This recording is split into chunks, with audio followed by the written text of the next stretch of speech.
Okay, the purpose of this editorial, commentary, political, whatever you want to call it, political report is to kind of a last minute effort to get people to give the Jill Stein campaign money. People need to send her campaign money. And especially progressives and Bernie Sanders supporters and independents and Ross Perot, Jerry Brown, Michael Moore types. The types that oppose the 1% control over the government. It's the last chance. The debate's very soon, and the 15% rule. I haven't heard the media bring this out much, or anybody else, because probably most of these people that are reporting on Sanders aren't old enough to remember Ross Perot. I take it. I don't know.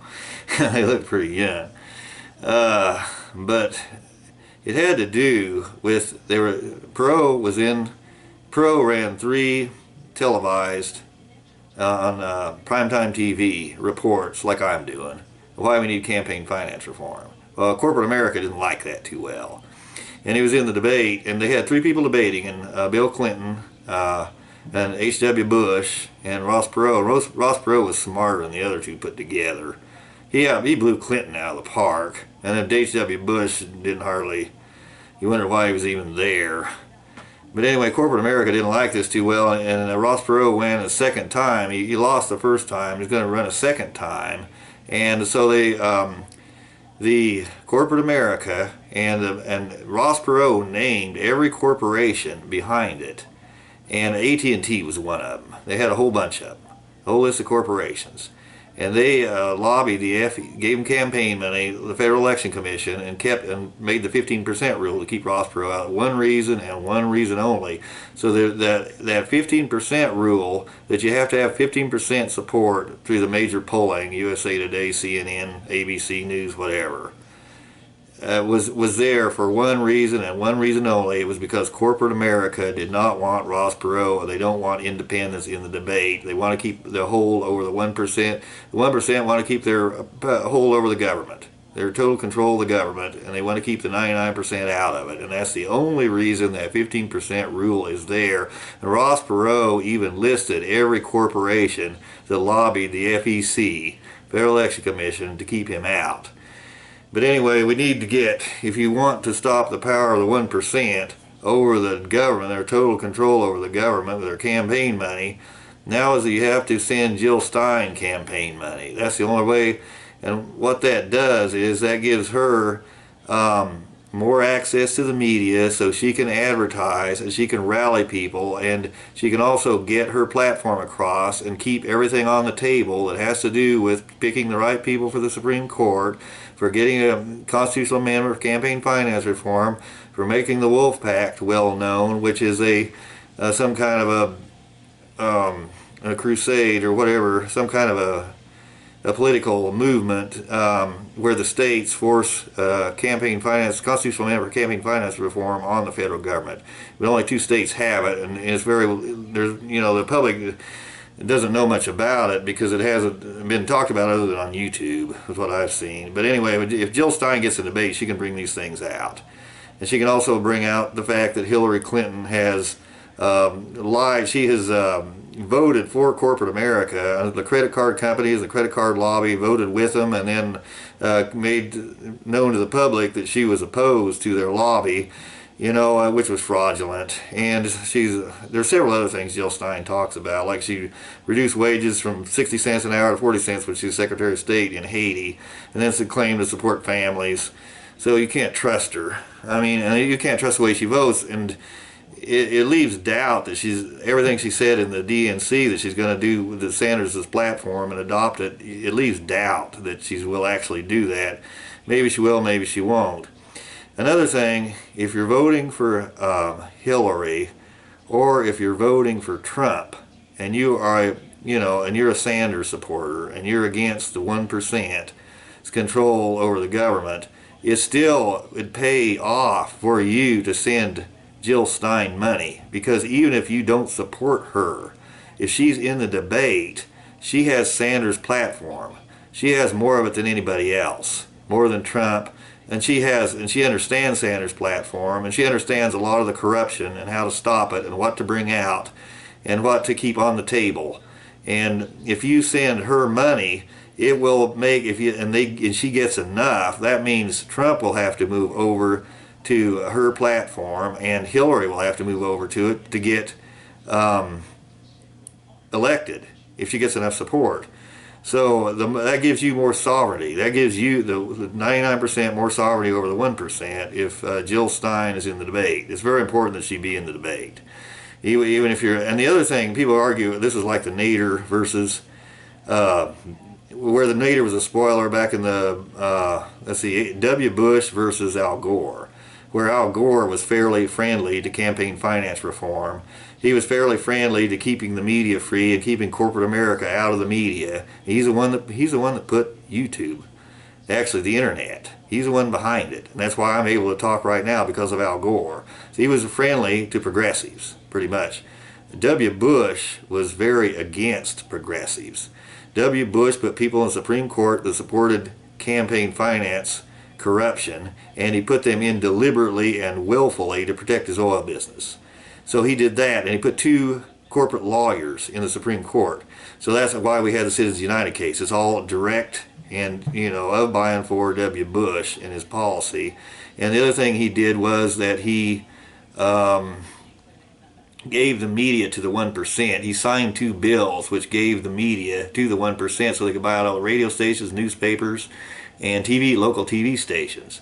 That's why you see the butt ugly bias with Disney and all the biases on the side of people who are against Sanders' platform, against campaign finance reform, essentially. So,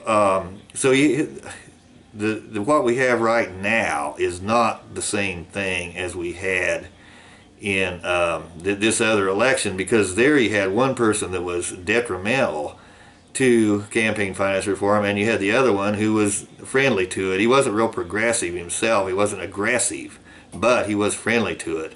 So if you voted for Nader, that gave the election to Bush, who was against it. So Nader essentially shot himself in the foot. Well, that's not what we have between Hillary and Trump. Hillary, I don't believe, is that opposed to campaign finance reform. I heard her make a statement. I don't like her. I'll admit, I don't like her. I don't think she's real intelligent. I don't think she understands the dynamic of the political system and the economic system, how they work together to create wealth in the country, and the ratio of imports and exports and all that. I think there's a lot she doesn't understand, but I don't believe she is against campaign finance reform, because I heard her make a statement long before Sanders' movement, long before I even knew who Bernie Sanders was, that I'll even put a constitutional amendment for campaign finance reform through if that's what it takes. So I think she supports it. I don't think she understands all the reasons for it. I don't think she's hostile towards it. And so you've got one candidate that's probably not hostile to campaign finance reform. You've got another one that obviously doesn't like the trade deals, and that's Trump. And he was talking about taxing factories that go overseas. He's talking about getting out of the WTO, which they can make all the rules for corporate America so that they can take jobs overseas. He's talking about getting out of that. And he was in Detroit, and he talked about how Detroit's gone downhill, and he wants to get the jobs back. Well, I also want to make another comment. The Disney Corporation. I've been watching ABC News all night, and I know for a fact the Disney Corporation sent jobs overseas. They have all their stuff made overseas. It costs them less to make it overseas. And they also hire foreigners, and fired a bunch of people. According to Bernie Sanders, they fired a bunch of people working for him, hired a bunch of foreigners. Well, Trump was talking all day yesterday about his economic plan.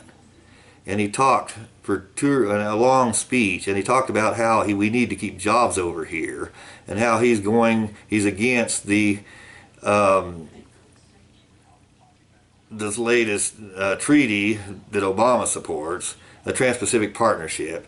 He talked about how he was against that for about an hour. Well, the Disney Corporation does not want to make their stuff over in the United States, and it costs them money. It's going to cost them. They don't want Trump in there. And I watched the news that last night. I noticed there was not one thing said on ABC News about Trump's plan. But I did hear today a big bunch of lies about Trump, where they talked about where he made a comment that sounded like he was encouraging someone to assassinate Hillary. Well, I looked at that again, and I almost think he was talking about the gun lobby. He says, well, Second Amendment people, they'll put a stop to it. And I think what he meant was, the Second Amendment lobby is so powerful, and it always has been. It's a real strong lobby. They get a whole lot of campaign money, and no one's been ever to budge, budge Congress. They seize up Congress totally. And I almost, when I listened to it several times, 4 or 5 times, I pretty much think that's what Trump was talking about. But I will say this. I know Disney does not like what he said yesterday. I know it's going to cost them. They own ABC. And if they could find any comment that Trump made, and they've been going over this for the last 3 hours, talking about what Trump said and trying to make it sound like he supports the Hillary assassination. Which chances are, they did the same thing with Obama when he said lipstick on a pig or something. They made it out to sound like he was talking about Sarah Palin. Like she's a pig. And really it was just an analogy. And it's probably the same thing here with Trump. But keep in mind consider the source when you watch these anti-Trump comments. Because you remember that ABC does not want him in. They want the Trans-Pacific Partnership. They don't want Trump to stop it. They don't want Trump to get out of the WTO. That's their whole interest. And just keep it in mind. Okay, and then the other thing about Jill Stein's she would make a good all-around president. Because for one thing, it's like even her foreign policy seems to be excellent. Everything I've seen with it. Because she brought out one point that I've never heard even McCain mention. It's like with people in Congress, either they're warmongers or they're totally pacifists. Is that what it is? They're doves or whatever you call it. They're totally against war. They want peace. They don't want any war at all. Well, you figure some wars we need. For example, World War II. Few people would argue World War II is like we actually should have been in there before we were. And in other words, the sooner you stop Hitler, the better. It's like when your brake starts acting up, and you let it go, and you keep letting it go, and pretty soon it gets louder and louder. Pretty soon the car won't even move. Pretty soon it cuts the brake line. You probably should have fixed it earlier. And I think that's pretty much the case with World War II. Well, that's practical. I mean, stopping Hitler early would have been practical. That's a practical war. Jill Stein seems to understand the difference between a war being practical and a war just being a war for a war, and she brought out that a lot of the reason we have the war is because of corporate welfare, which means that corporations want to sell guns, they want to make them, whatever, and that we've given a whole bunch of guns to these people, and that's why there's such a problem. And if they hadn't gotten our guns, and she pointed out that it started with the war in Afghanistan, where we were trying to help them fight Russia. And so they got all our weapons from that, and all these crazy people causing trouble. They got more and more weapons. It really has to do with the military and industrial complex. And if you could starve them and keep them from financing them and quit giving the Saudis money, they're the one that knocked down the Trade Center. We shouldn't be dealing with the Saudis at all. We ought to be totally independent of the Saudis. But she made a good point on that. And so she seems to understand the practicality of a war, when a war is practical and when it isn't. And that what we've done so far, where we knocked off Gaddafi and Egypt, and where we knocked off Saddam Hussein, actually just made the problem a lot worse. And really the only reason we did it was basically the military industrial complex and their lobby, and they're lobbying the government for corporate welfare, essentially, to make money. And they control the Democrat Party.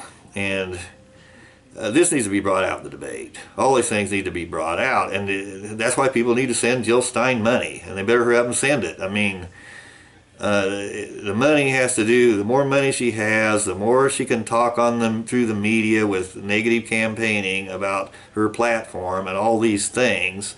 And there's several other things she was going to bring out, like the Wolfpack. I'll talk about that, how David Brat got in the government without using campaign money at all. He got in the House of Representatives, Republican in Virginia. And the first and second choice, which allows people to put down their first choice as the independent, and their second choice is the most viable candidate, which would put the independents in power. And bring out the election tampering in 11 states, and why people should go to jail, and why that should be an issue to stop the election tampering when Hillary isn't going to do a damn thing about it, and the fact that she promoted Debbie Wasserman Schultz when she should have been fired and totally out of the government.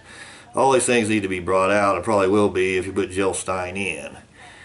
And I think that's about all I can think of on this one. Also, Gary Johnson. These people, if you're an independent and you're a Bernie Sanders supporter and you support campaign finance reform, Gary Johnson is not the independent to support. His platform is basically the same thing as Hillary Clinton, Rush Limbaugh, old Bill O'Reilly. I mean, he supports the Trans-Pacific Partnership. You don't want that. He's against tariffs on trade. You have to have, and Trump supports them. You have to have tariffs on trade because that has to do with our ratio of imports and exports and our total wealth in the country. And it's very important to keep a fair trade balance. Well, Trump knows how to do deals. He's been doing that, like I say, his whole life with all his business. He'll know how to get a strong deal. Well, if he's against tariffs on trade, he doesn't know anything about trade and how getting good trade balance and how our ratio of imports and exports has to do with wealth in the country and it has to do with the standard of living. He doesn't understand any of these things. He doesn't want a litmus test on the Supreme Court. You've got to have a litmus test on the Supreme Court to keep the people out that support campaign finance corruption. Otherwise, you're going to keep on having it. And pretty much, even Ross Perot supported tariffs on trade, and that was a point in the debate between Al Gore and Ross Perot, where Al Gore was trying to say, you have a conflict of interest. You don't want this NAFTA treaty because you have a conflict of interest, which was a lie. And he brought out that it had to do, that if you had tariff, the Smoot-Hawley tariff actually hurt the economy. Well, it turns out, the Omaha World Herald did a report on this, and they said the Smoot-Hawley tariff actually had nothing to do with the economy that went bad later. It was totally independent of it.